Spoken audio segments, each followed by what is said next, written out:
blend in.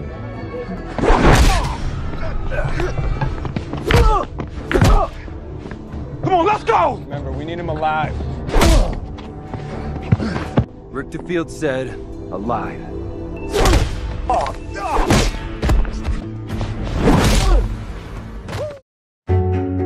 Halo para pemirsa yang lagi pada santai. Selamat datang kembali di channel Dipam Putra.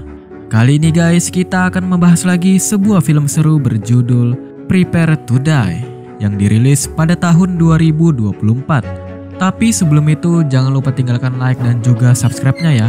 Kalau udah, tanpa lama-lama lagi dan buat kalian semuanya penasaran, yuk langsung aja kita masuk ke ceritanya.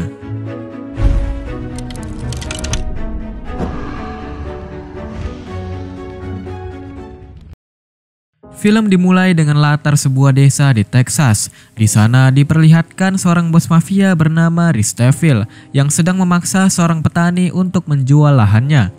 Namun karena si petani tetap tidak mau menyerahkan lahannya, Richterfield dengan kejam menghabisi nyawanya. That's what I get for being nice. Shoot him. Sir. Dari kejauhan, anak sematawayang si petani yaitu Diego hanya bisa menangis saat melihat ayahnya dihabisi. Tak lama kemudian, Diego ketahuan oleh supir Richterfield. Namun bukannya menangkap Diego, sang sopir justru menyuruhnya bersembunyi di sungai. Sopir itu tahu jika Diego ketahuan, ia juga akan dihabisi.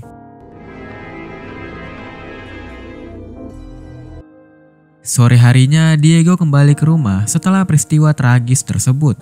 Namun ia semakin terkejut ketika mendapati ibunya juga telah dibunuh oleh Richterfield. Tak lama berselang, sopir Richterfield yang ternyata bernama Silas datang. Di sana, Silas meminta maaf atas semua yang telah dilakukan bosnya terhadap keluarga Diego. Ia berjanji akan merawat Diego seperti anaknya sendiri, namun bukan di tempat itu. Silas mengajak Diego ke kampung halamannya di Cina untuk tinggal bersama ayahnya dan juga anak bungsunya. Diego yang tidak punya pilihan lain akhirnya menerima tawaran Silas. Hari itu juga ia dikirim ke Cina menggunakan kapal laut.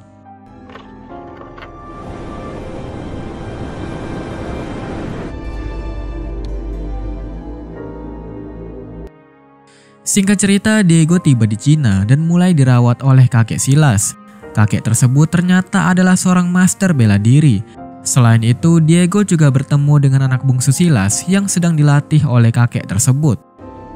That's good. That's good.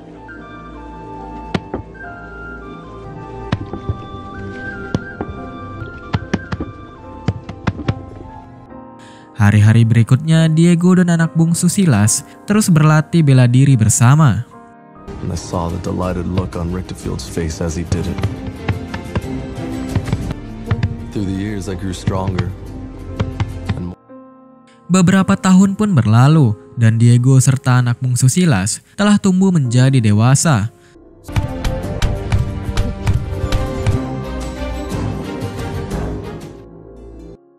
Suatu malam, Diego melampiaskan amarahnya pada samsak tinju karena teringat kejahatan Richterfield yang telah menghabisi kedua orang tuanya.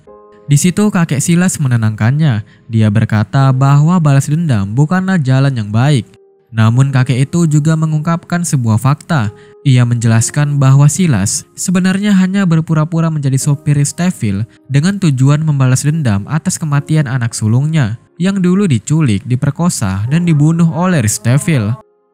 Namun Silas kini terjebak dan tidak bisa keluar dari lingkungan Richterfield. Mendengar hal ini, amarah Diego semakin memuncak. 3 years. His eldest daughter, Catherine. Menjelang subuh, Diego pergi secara diam-diam tanpa sepengetahuan kakek tersebut. Ia kembali ke Amerika menggunakan kapal laut untuk memburu Richterfield dan membalaskan dendamnya. Namun di tengah perjalanan, Diego diganggu oleh dua preman. Di situ Diego pun berhasil melawan mereka, tetapi justru ditangkap oleh petugas karena dianggap membuat kerusuhan. Ia pun diturunkan secara paksa di wilayah Meksiko, meskipun tujuannya adalah Amerika.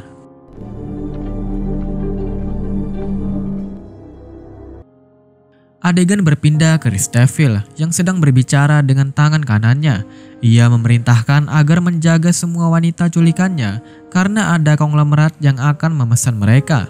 Ternyata selain memaksa menjual tanah, Risteville kini juga menjadi bandar barang haram dan juga pedagang manusia. Cinnamon. Yes, boss. Sementara itu, Diego beristirahat di sebuah bar. Di sana, ia bertemu seorang pria botak bernama William yang sedang bermain biliar. Tak lama, dua orang datang mendatangi William dan memaksanya ikut. William pun menolak sehingga terjadilah baku hantam. Blend in.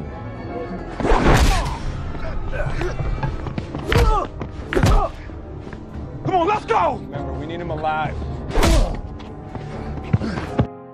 Awalnya Diego tidak ingin terlibat, tetapi ketika ia mendengar nama Risteville disebut oleh para penyerang, ia sadar mereka adalah anak buah Risteville. Di situ Diego pun membantu William.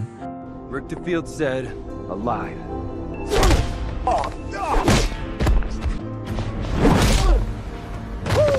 Setelah melumpuhkan kedua orang itu, William mengajak Diego kabur sebelum polisi datang. Mereka pun beristirahat di pinggir pantai, di mana William berterima kasih karena telah dibantu oleh Diego.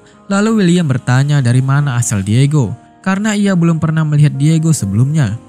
Diego menjawab bahwa dirinya dibesarkan di Cina dan sekarang sedang dalam perjalanan menuju Texas. Di waktu yang sama, Diego melihat logo Risteville, bos mafia, pada mobil William. Ia pun langsung mencekik William sambil bertanya, apakah kamu bekerja untuk Risteville dan apa maksud logo ini ada di mobilmu? Di situ William menjawab bahwa dulu memang ia bekerja untuk Risteville, namun setelah Risteville menghabisi adiknya, William pun keluar dari kelompok itu dan mencuri mobil tersebut. Karena itulah tadi ia diburu oleh dua anak buah Risteville dan hingga kini Risteville masih mengincarnya. Mendengar itu, Diego melepaskan cekikannya dan meminta maaf karena telah bersikap keras. Selanjutnya, Diego bercerita bahwa tujuannya ke Texas adalah untuk memburu Risteville karena bos mafia itu telah menghabisi kedua orang tuanya.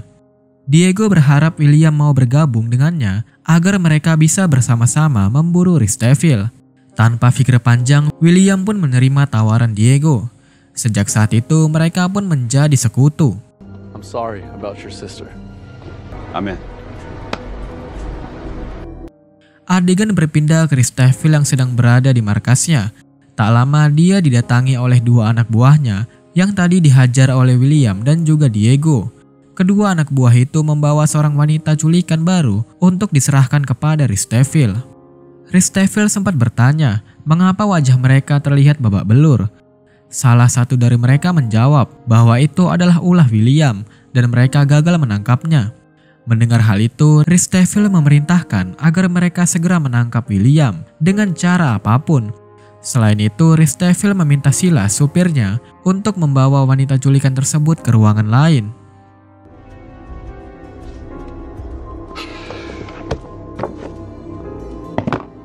Beberapa jam kemudian, William dan Diego sedang makan siang bersama.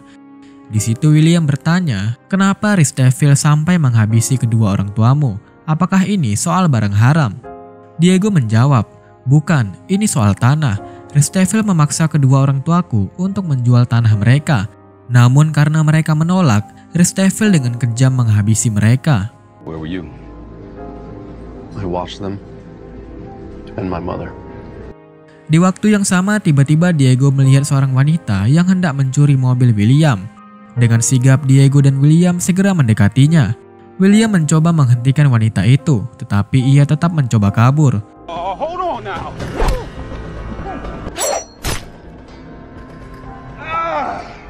Beruntungnya Diego berhasil menangkapnya.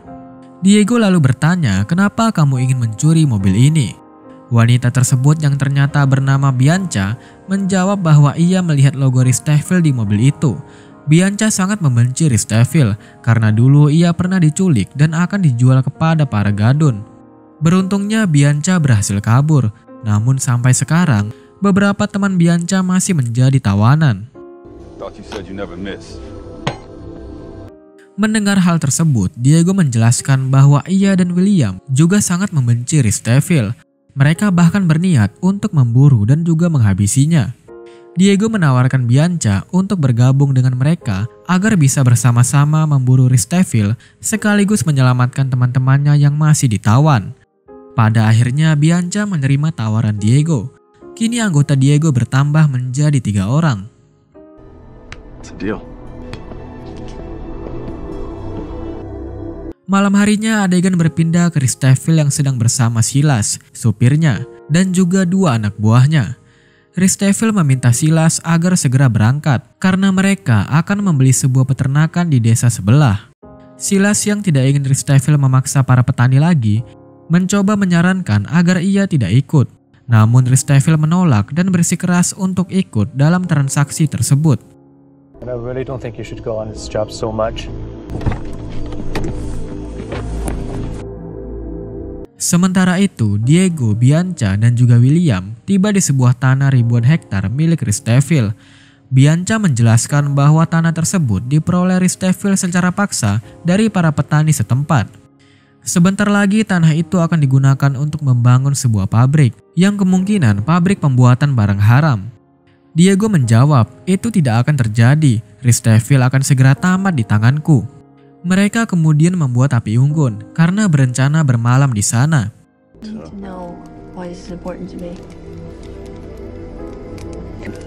Tak lama mereka didatangi oleh seorang anak buah Risteville bernama James yang langsung menodongkan senjata. Diego bertanya, apa maksudmu menodongkan senjata? Apa kami mengusikmu? James menjawab, aku hanya sedang patroli. Tidak ada orang luar yang boleh menginjak tanah ini.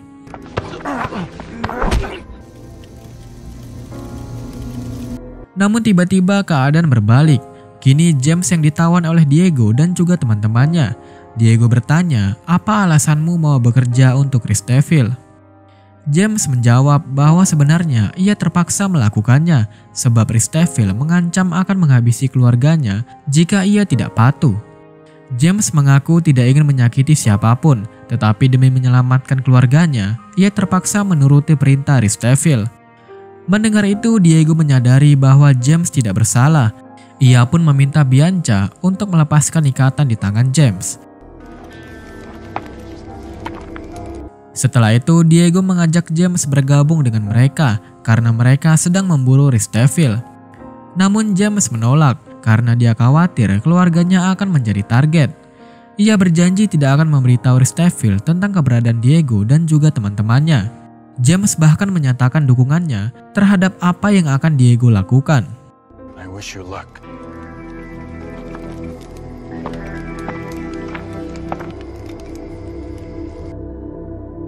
Keesokan harinya, Diego dan kelompoknya mendatangi rumah Silas, yaitu supir Risteville. Silas sangat terkejut melihat Diego karena ia seharusnya berada di Cina bersama si kakek dan juga anak bungsunya. Diego meminta maaf karena pergi ke Amerika tanpa sepengetahuan si kakek. Ia menjelaskan bahwa dirinya sudah tidak sabar ingin membalaskan dendam atas kematian kedua orang tuanya. Selain itu, Diego juga memiliki 2 orang teman, yaitu Bianca dan juga William, yang memiliki tujuan sama dengannya.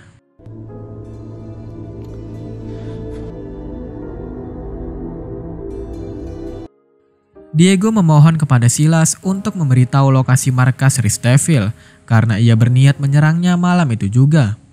Awalnya Silas menolak karena khawatir dengan keselamatan Diego. Namun setelah Diego mengingatkan Silas tentang anak sulungnya yang dulu diperkosa dan juga dibunuh oleh Risteville, Silas menjadi murka dan akhirnya setuju untuk bergabung. Hoping that one day I'd find some definite proof. Silas. Malam harinya, Diego, Silas, Bianca, dan juga William mulai mempersiapkan senjata dan juga menyusun strategi. Silas membantu mereka karena ia sangat memahami medan di markas Risteville. Setelah semuanya siap, mereka menuju markas Risteville.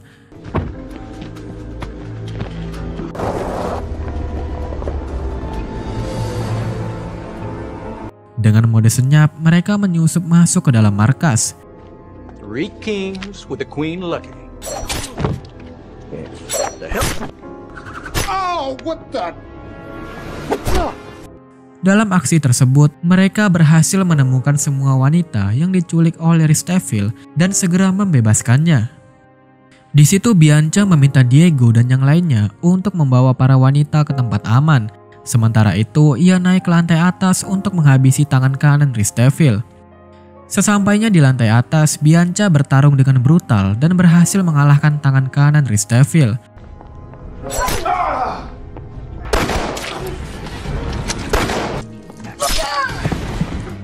Setelah itu, ia menyusul Diego dan yang lain yang masih berusaha membawa para wanita tersebut ke tempat aman.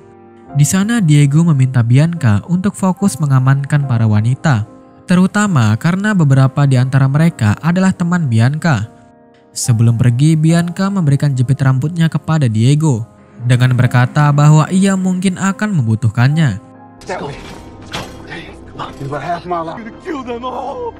Namun sialnya, setelah Bianca dan para wanita berhasil pergi, Diego, Silas, dan juga William malah dikepung oleh anak buah Ristevil. Mereka tidak bisa berkutik dan terpaksa menyerahkan diri. Anak buah Ristevil segera memberitahu bosnya bahwa mereka telah menangkap Diego dan juga kelompoknya. Di situ Ristevil memerintahkan agar mereka tidak dibunuh dulu, karena ia ingin memberikan siksaan berat terlebih dahulu. Sebelum turun menemui mereka, Ristevil menunjukkan foto si kakek dan anak bungsu Silas yang ternyata telah diculik oleh anak buahnya. Ristevil mengungkapkan bahwa ia sudah mencurigai Silas selama beberapa minggu terakhir, sehingga memerintahkan anak buahnya untuk menculik keluarga Silas dari Cina.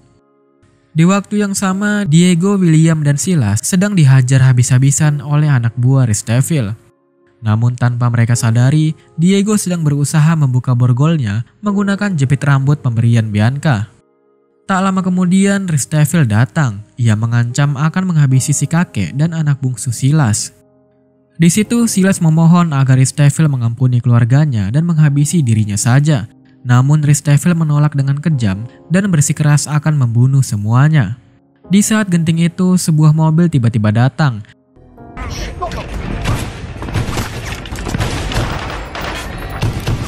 Dari mobil tersebut muncul James yang ternyata datang untuk membantu Diego. Setelah berhasil membuat Ristevil dan pasukannya kabur ke lantai atas, di situ James sempat ditodong oleh salah satu anak buah Ristevil. Beruntungnya Diego dengan sigap melumpuhkannya. Kemudian Diego, Silas, William, dan juga James langsung masuk ke dalam dan terlibat pertarungan sengit melawan pasukan Ristevil.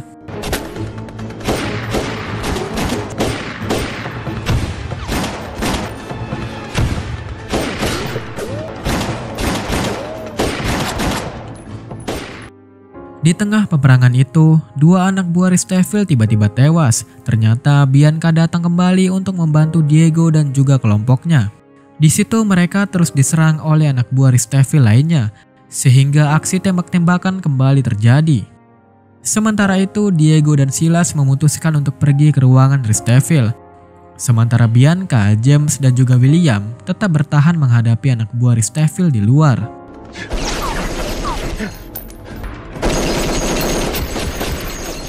Ketika Diego dan Silas masuk ke ruangan, mereka dibuat tidak berkutik karena Ristevil telah menodongkan senjata ke arah si kakek dan juga anak bungsu Silas yang menjadi sandera. Di situ Ristevil memerintahkan Diego dan juga Silas untuk menjatuhkan senjata mereka.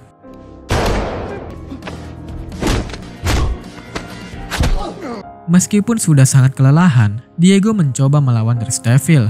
Namun situasi semakin memburuk ketika Ristevil berhasil menembak Silas. Diego yang semakin kehabisan tenaga akhirnya diserang habis-habisan oleh Ristevil. Di sisi lain, James, Bianca, dan juga William masih terlibat dalam baku hantam dengan 3 anak buah Ristevil yang tersisa.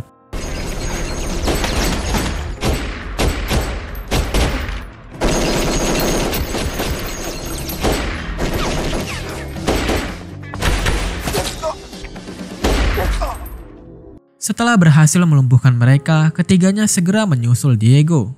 Di tengah duel sengit, Ristevil sempat bertanya siapa sebenarnya Diego dan mengapa ia sangat berambisi untuk menghabisinya. Di situ Diego menjawab dengan menyebut nama kedua orang tuanya yang dulu dihabisi oleh Ristevil di depan matanya. Seketika Ristevil teringat bahwa Diego adalah anak kecil yang dulu dikabarkan tewas oleh Silas. Pertarungan antara Diego dan juga Ristevil pun berlanjut. Di situ Diego kewalahan dan hampir dihabisi. Namun anak bungsu Silas berhasil melepaskan ikatannya dan juga membantu Diego.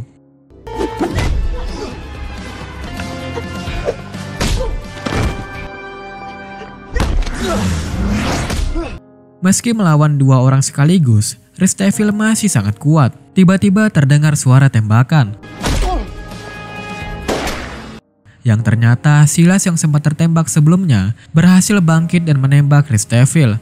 Kesempatan ini dimanfaatkan oleh Diego untuk menghajar Ristevil habis-habisan, melampiaskan amarahnya atas kematian kedua orang tuanya. Namun Diego dihentikan oleh James, Bianca, dan juga William yang baru saja tiba di ruangan itu. Di situ James meminta Diego untuk tidak menghabisi Ristevil agar ia bisa dijebloskan ke penjara seumur hidup. Ristevil yang tampaknya tidak kapok malah tertawa dan mencoba mengambil senjata lagi. Dengan sigap Bianca melemparkan pisau yang tepat mengenai tangan Ristevil. Diego yang sudah tidak bisa menahan amarahnya akhirnya menghabisi Ristevil untuk memastikan ia tidak lagi menjadi ancaman. Setelah Ristevil tewas, di situ terlihat Silas yang sekarat akibat tembakan sebelumnya. Silas pun akhirnya menghembuskan nafas terakhirnya karena kehilangan terlalu banyak darah.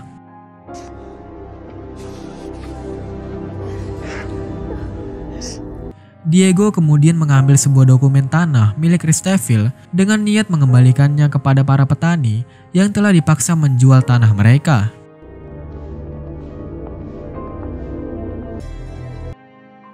Keesokan harinya, Diego dan juga kelompoknya berkumpul di suatu tempat.